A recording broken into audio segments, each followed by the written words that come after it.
Thank you, thank you, thank you. Guys, just last call for the 50-50. Just so you know. Anybody's interested? Yeah, so first and foremost, let's thank everybody here at the Whitestone Republican Club for coming out this evening. I very well appreciate it.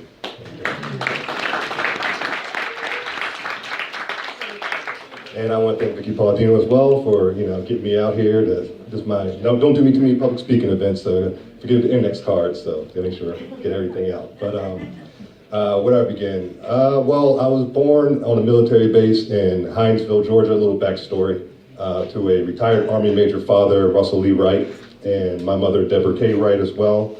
Stay-at-home mom until I was 13, great woman. Also, older sister, Cynthia Wright.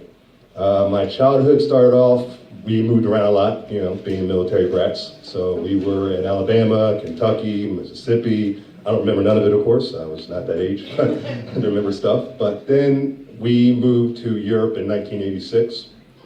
We lived in Germany for 5 years. There was two military bases we were stationed at, one in Baumholder and one in Mannheim. So I grew up, just loving the country of, Germany. I was too young to really understand what the details of what was going on. I thought it was, all America, US base, had the PX right down the road, this amazing country. My neighbors had neighbors who were Hispanic, Vietnamese, Asian, like all races and cultures. So I grew up around a lot of different races and cultures. So I grew up pretty much thinking about content and character and not looking at skin color, So I really loved the country. I went to Holland, I went to Paris, went to visit Rome, so much stuff, best chocolates and cheeses in the world too, by the way. Very amazing. So when 5 years in, right before we got stationed back to the States, we got to see an historical moment in world history, which is seeing the Berlin Wall fall. So, wow, just amazing experience. It was my first time seeing freedom in my life. It wasn't freedom, of course, in the United States, but it was freedom that everybody around the world can relate to. I mean, families that were decades apart coming together for the first time. It was amazing. My dad still has pieces from the wall at his house, and it was an experience I'll never forget. So we moved to the States in 1991. We moved to military base Fort Meade in Maryland. So we were stationed there. Grew up most of my life in Maryland, 18 years. A lot of my childhood friends, still to this day, one's haven't fallen off because of Trump, but the ones that are still friends, back in the day, they remember me coming off the plane, asking them, like, hey, you guys got castles out here? And they're like, what? We got White Castle? Like, we didn't get castles. So, it was very, to this day, they still crack jokes to me from time to time. But I grew up in a household, in a very blue state, as you know, Maryland, just as blue as New York. It can poof. My parents were Democrats, relatives, aunts, uncles, friends, my friends' parents. So I heard a lot about Democratic Party, but one thing my parents did when I turned 18, they registered me to vote the day I turned 18. They said, I asked them, well, who are you guys? Are you guys, Democrats? Because back then I really looking at politics that deep. And they were like, we're not going to tell you, that's just for us to know, but, you got to choose who you feel is the right person to choose. So even though they were Democrats, they emphasized the importance of option and choosing. So that's what I did. So as time went by, I eventually got to the point where I moved down to Georgia. I went to Marietta, Georgia for a bit. Our family's from Georgia. My mom's side's from Columbus, dad's side's from Macon. So I moved down there and I was down there for 5 years. And as you know, Georgia's very red, very. And I was a cable guy for Comcast for those 5 years. And I had a lot of experience where I got to meet different people in different areas and see, different homes and all kinds of stuff. And I remember there was a customer one time where he came to the door, and this is what, I guess the stereotypical, evil Republican over the place, Confederate flags hanging up, the whole nine. I was like, whoa, what house did I walk into? Like, what's going on here?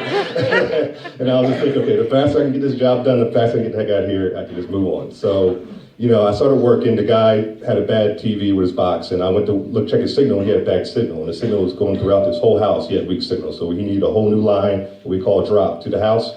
So I went out in Georgia Sun, so I put my ladder up there, started running a new line, doing all this work, and he was watching. He was like, man, he said, I thought you just had to come in here and change the box out. I didn't know you had to go take the ladder and run a new line. He's like, look, if you need anything, I'm gonna get you some food and something to drink. just keep working hard and you'll be good to go. And I was like, oh, okay, all right. Yeah. All right. So I kept working. He brought me something to eat, something to drink as well. And then we ended up started talking. And it started off with a little bit of small talk. And then we got deeper into conversation. We talked about everything from politics to sports to movies, everything. We were just talking a lot of topics. And something I noticed when I was younger as well is when I would talk to people who were conservatives, when I was even a kid, when it came to politics, they never gave me a hard time. They would just, hear what my position was. Like, I'll tell them I was Democrat, they're like, oh boy, you're still young. But it was never nothing personal, So when I spoke with them, we started talking, and this is about like 2 weeks after Obama got elected. I was walking back to my van to go back to the next job, and right before I did that, he said, young man, can I ask you one question real quick? I said, yeah, or a couple questions, like, sure. He's like, who'd you vote for in the last election? And we kind of looked at each other like, come on, man. And he was like, oh, okay, I understand. First black president of the United States. He's great, seems like a great, nice man. Hope he does a good job. Because if he does a good job, the country's going to do well. And when he said that, it kind of like caught me off guard. I was like, aren't you the enemy? Like, you don't want the president to do well. But when I thought about it, I was like, well, it makes sense, So he just asked me, let me ask you a few more questions, you can go about your way. I said, sure. He's like, do you believe in a small government? Yes. Do you believe in old school traditional family values? Yes. Do you believe in Christian, like a strong Christian nation? Yes. And he was just going down a checklist, like boom, boom, boom, and I was just like, yes. And he was like, you know what that was? And I said, no clue, sir. He was like, that was conservatism. And I was like, oh, okay, all right. He's like, you're a young man right now, but you're very well-spoken, intelligent. I have a feeling when you get a little bit older, you might consider conservatism. And when that day comes, remember this conversation we had. And I was just kind of like, rolled my eyes. So, it was something I was like, okay, as time went by, I was, yes, we can, President Obama, I campaigned for the man as well before he got elected, went door to door for him, got a bunch of votes for him. I thought we were going to change the world with Obama, yeah.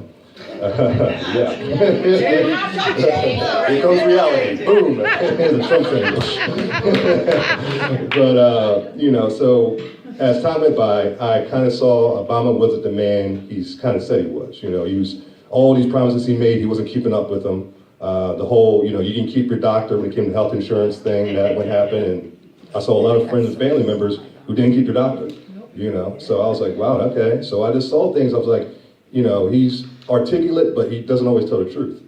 And so, so I open-minded, 4 years, 2012, I said, you know what, I'm not going to be like, like I was when I was younger. Obama, this it changed, yes we can. I was like, let me see who's the other options are. So when I looked around at both sides, who caught my attention more than anybody was two gentlemen. There was a guy named Ron Paul, and there was a gentleman named Herman Cain. So, but what I noticed was at that point is I figured out there's another entity we got to pay attention to, and that is the mainstream media. And I call them lamestream media, but don't we go there right now. So I saw with Ron Paul what happened. I believe he won in the primaries. He won the state of Iowa, and he was about to become like he was the forefront person in the Republican primary. So I was like, okay, all right, Ron Paul. And what the media did with him was, every time they went to a state after that, it doesn't matter what place he came in from first to last, when they got to his name, all they didn't say his name. So they'll say, he was number one, and they'll be quiet. Number two, Herman Cain. Number three, Mitt Romney. And I was like, they're not even saying the man's name. I'm like, that's crazy. I'm like, win or lose, hate him or love him, whatever, he won fair and square, at least give him the credit to say his name to the people. So I thought, there's no way that, even though it was stupid, there was no way he was going to mess up this man's chance. But it did, he just slowly from that point on just deteriorated and fell away. And I watched it and I was like, wow, the media did that. That wasn't the people, that was the media. That's a problem. And so, I, kind of kept my stride going. I said, well, who else? I said, I like Herman Cain, what do you have to say? And, the 99, and being a businessman was very important because the economy was just going downhill, the slowest GDP growth in American history under Obama. So I was just ready, let's get some jobs in this country. And he was speaking that business sense, and he wasn't the most articulate person or, said the biggest words when he spoke. He just was straight to the point. Here it is, take it or leave it. So I respected that about him. And what they did with him was a earlier Me Too movement kind of thing, where all these like messages started popping out of nowhere, and oh, you slept with me back in 1969, and oh, 1981. I'm like, you know, well, you've been this long to come out? You know, let this guy run for the primary to say this? You know, give me a break. It's happening again because President Trump wants to put him on a Federal Reserve Board, and you're after him already. Yeah, you see it. He's already out to after him. And I respect Trump for putting him out there. I'm like, thank you, Trump, for sticking with this man, knowing what the, you know, this BS a lot of mainstream media does. Talking about him today, Trump. Yeah, he's a great man. Like I said, he would have been the first candidate I voted for. I liked him. Yeah, I liked you him. know. Yeah, Herman Cain was a good man. And so when I saw what they did, the whole, women started coming out, and Herman Cain just backed away and said, okay, I'm done. I'm out of here. He dropped out of the race. And I felt like he didn't drop out because he was guilty. He dropped out because he ran a business that was successful. He's like, if I stick it out and fight these charges over and over again, win or lose, it more likely is going to affect my business. And if he loses, oh boy, you get, now you're really affected. So he just backed out, did what he had to do. So, we got Mitt Romney. And, Mitt, wet noodle. Yeah, that's the perfect definition right there. That's about it. And so he was, me being, first time considered going Republican, that's not the candidate that was going to pull me over to the side for the first time. He just wasn't. He was stiff. He was just boring. I don't know how to put it, And, so it wasn't nothing about him that made me say, yes, let me go vote for Republican for the first time in my life, Mitt Romney. No. So, so I ended up, voting Obama again. So, yeah, I know. Go ahead and booze, you want to have, all that. I'm booing myself many times, okay? You can't get me up worse than I have. All right, so we got 8 years of Obama, which brought in, the Russian-Iranian deal. We got the $150 billion trying to sign to build Iran, and then still snuck almost $2 billion over to him behind people's backs. And then, of course, you got him trying to get men in the ladies' room. You got, oh my goodness, I can go on and on and on and on and on. I'm like, well, you did not say that in 08 in Yes We Can speeches, man. Like, what is this stuff? This is all this crazy Obama's, so whatever. So after Obama, I was fed up with the left. I was fed up with the Democratic Party. I was done.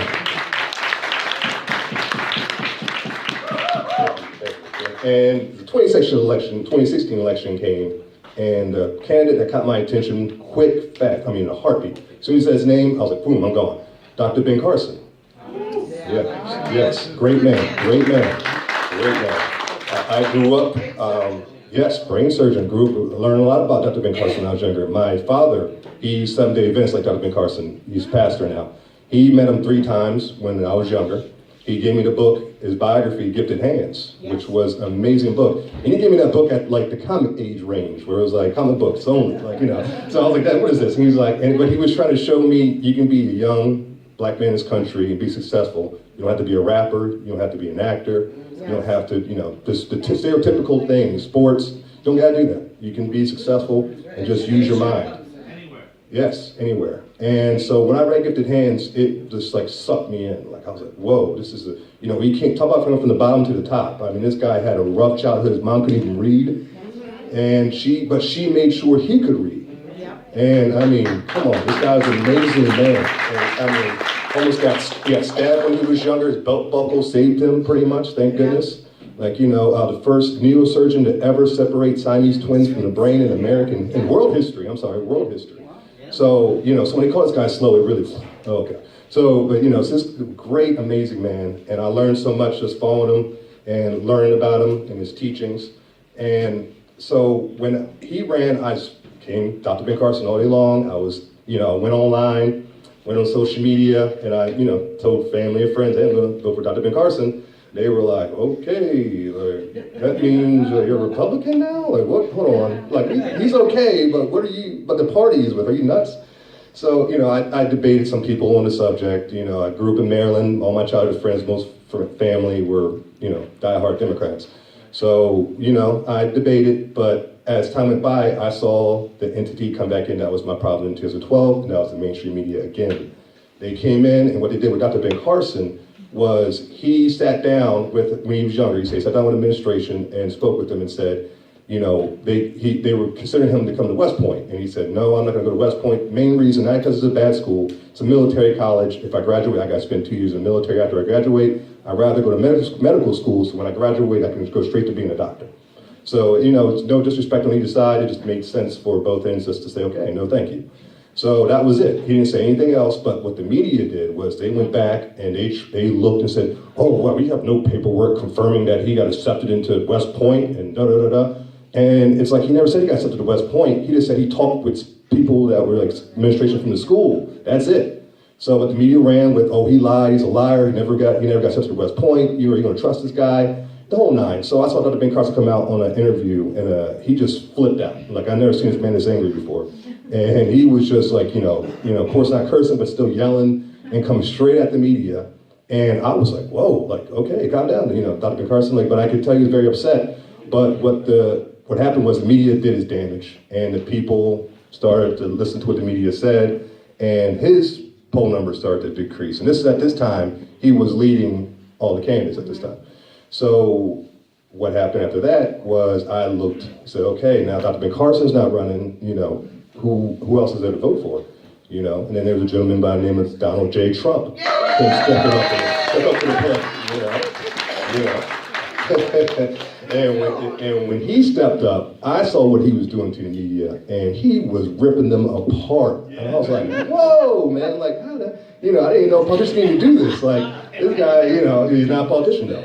And so he just really just tore them apart. So I said, okay, Donald J. Trump, I was like, let me see what you're talking about. If you impressed me with the media, I like how you did with them, but what is your policies? Like, I just honestly thought, I always liked Donald J. Trump, I thought he was cool when I was younger, the cool billionaire type, all the black rappers with a black Trump, Trump was cool, there's no, but now when he ran against Hillary, he became Hitler, so I was like, what the heck, but, before, that's just crazy to me, but when I saw him, I said, okay, I thought when he was running, he was just putting the Trump brand out there, hey, put on the resume, I ran for president, vote, buy my steaks, So, Trump, I thought it was that kind of thing. So when I saw, how he handled the media, I said, let me see his policies. So I looked at his policies. He was doing border security, talking about the travel ban, the trade tariffs, they got to be worked on with China. I mean, this guy was just going down a checklist, man, of everything I was like looking at that point in my life. And I'm like, wow, Donald Trump is a good candidate. Like, he's really, and the way he handled Jeb Bush, of course, had me laughing too. Yeah, exactly. It's Jeb without the exclamation point, it's Jeb. But, it was, so I was like, okay. So I looked at I started watching his rallies. And I was watching his rallies, this guy was, filling out stadiums, man. People were coming up from all around the country to see him speak. And what he was saying in the campaign, when he was debating, was he was saying in his rally speeches. And if you look on YouTube, you go back to his speeches all the way back to the 80s when he was speaking. He spoke the same, man, when it came to what he believes in and what he'll fight for. And even if you look at the one back in the early 80s where he did with Oprah, amazing interview. I recommend if you haven't seen it to see it. And this is probably like 1981. He's young, still, doing real estate in Manhattan. And he was just, Oprah went down like a political checklist in a way to see if he knew his stuff. And he just knocked it out the park. And at the very end, she was just like, are you considering running? And he said, I don't want to, look, he's like, I don't want to run. He's like, for one, the paycheck's not good enough. And I was like, wow. And he said, two, he's like, I'm not saying I'll never ever run. He said, things ever got bad enough, I would consider running. And then it flipped me to the current time, or that current time, 2016. And I said, I guess, I look at the 8 years of Obama, we're at that time. Yeah. So I was like, all right, let me go ahead. I'm going to support Trump. Went on social media, because a lot of my friends and family on social media, because me being in New York, I'm the only one other than my sister who lives here. So a lot of the connections were via social media at that time. So I went on social media and announced, hey, I'm going to support Donald Trump. And you would think a nuke went off. They were just like, boom, what? Aunts, uncles, great uncles, and people, relatives I don't even remember, what are you nuts? Are you crazy? He's racist, all this stuff, man. And they were even saying stuff towards me, like belittling my character almost, and just taking personal shots. And I was just sitting back, like, at first, like, what is going on? And my good friend Doug calls me up, and he's like, bro, are you just not going to respond to anybody? Are you going to say anything? Are you going to defend yourself? And like, so I was like, yeah, you're right. So I just started speaking up. I started hitting them with, history lessons, facts, evidence. I always do my research. So I was just, sorry, aunts and uncles, people, I have respect for. I had to school them. And, so I did a lot of that going on. A lot of people unfriended me after that, unfortunately. So, yeah, I got family members to this day that don't talk to me anymore. And so, yeah, it was pretty nasty. So after it was all said and done, we all know the election happened.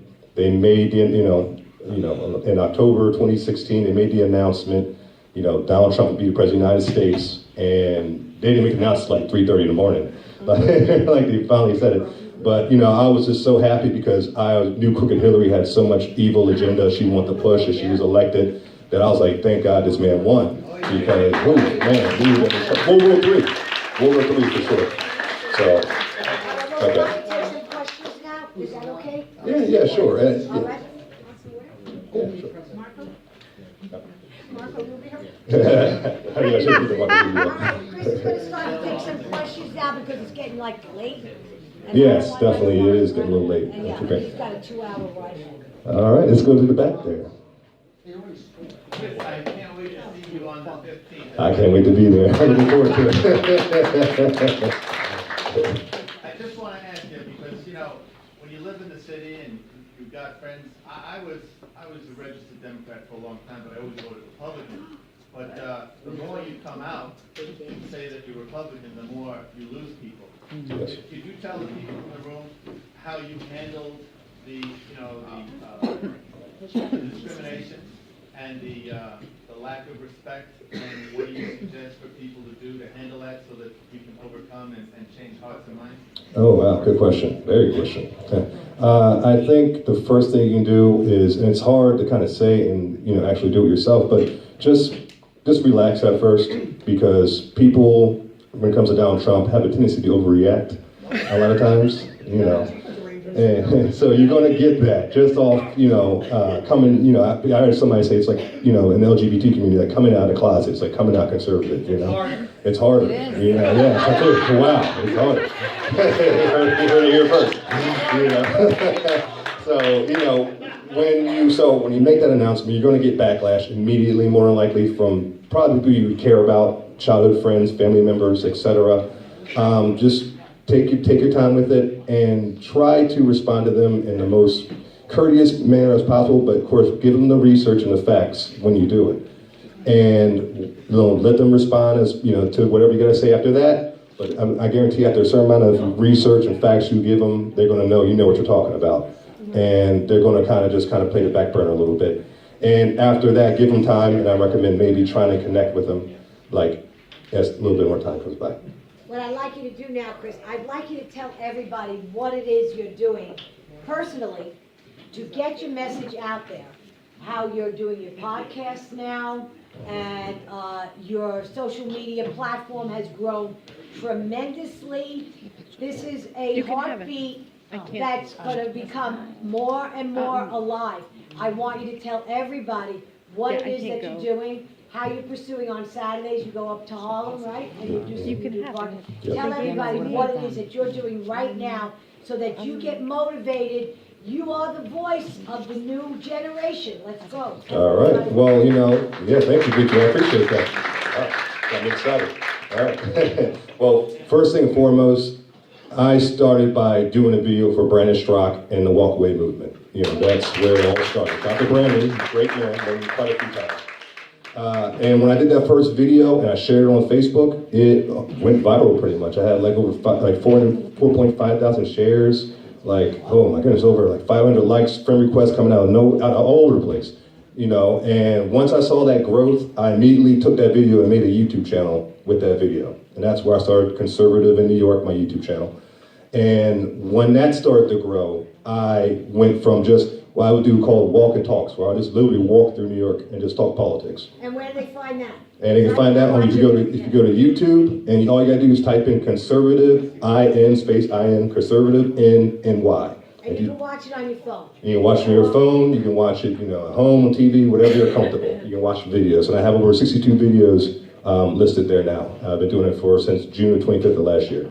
So that really started to grow. And I'm telling you, like, when it comes to my Facebook, I got 2 profiles, one keeps getting banned by the Facebook police.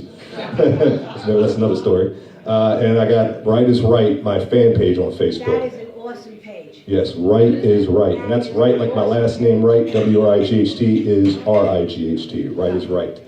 So, you know, that, my Instagram, Conservative in New York, is growing. I got a Twitter, Conserve in New York, and all of this stuff is just growing out so much. And what it's doing, it's reaching out to Generation Z.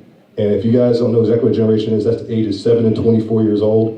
They are the internet era. They grew up on the internet. That's what they live by. They don't watch MSNBC and CNN and all. They watch Anthony Brian Logan and Brandon Tatum and Candace Owens. Even me, some of them, and that's the way you reach that community, man. Because when I went to the Young Black Leadership Summit in DC, invited by the president, we're the largest group of black conservatives in American history. That day, were 400 black conservatives at the White House. Amazing experience, amazing. I'll never forget that experience, amazing. And what I noticed when I was there were big kids. I mean, I call them kids, they're young men and women, but they were coming to me like saying, "Oh my gosh, I can't believe I'm meeting you, you're so amazing. I watch all your videos, your walking talks, and they were so excited, and I was just like, having a coffee, like eating a donut, like what? Like really? You really like that? Okay, all right. But I was noticing like that's their news. This is their news. And, and people are telling me, like, I'm telling people, this is how we get that generation. Because that generation is already, in my opinion, leaning conservative. And because they're seeing the nonsense their older siblings are up to with the millennials and the campus, walking on campus, yelling, screaming. They have no time for that. So they got enough common sense to say, I don't want to be like that, and I don't want to get a bunch of dislikes on my videos. I want people to enjoy my content. How do I do that? Well, be conservative. And they're realizing that. So that, I recommend if you have, the social media I mentioned earlier, check it out if you can. And just remember, that's how you reach the younger audiences, through social media. And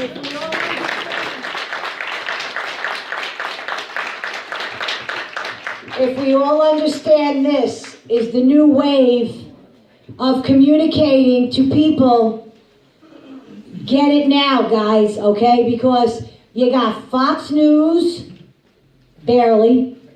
You got One American News, which in my mind's eye is the only way to get news.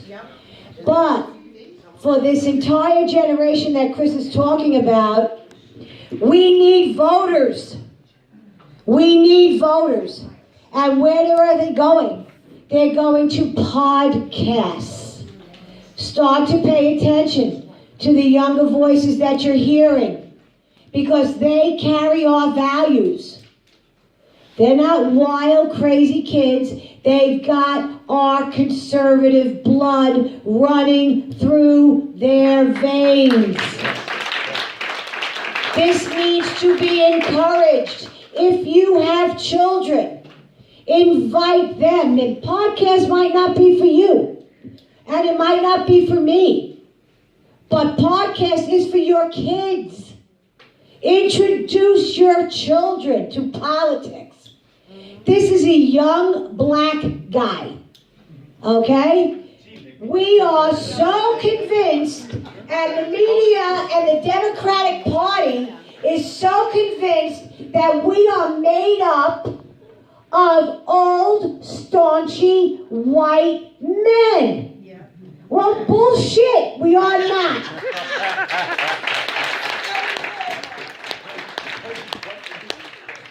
Okay, so I was privileged to do a podcast with Evan. Evan, you have something you want to hand out tonight? Okay, let's tell everybody what date that is. So, June 25th, we are doing a family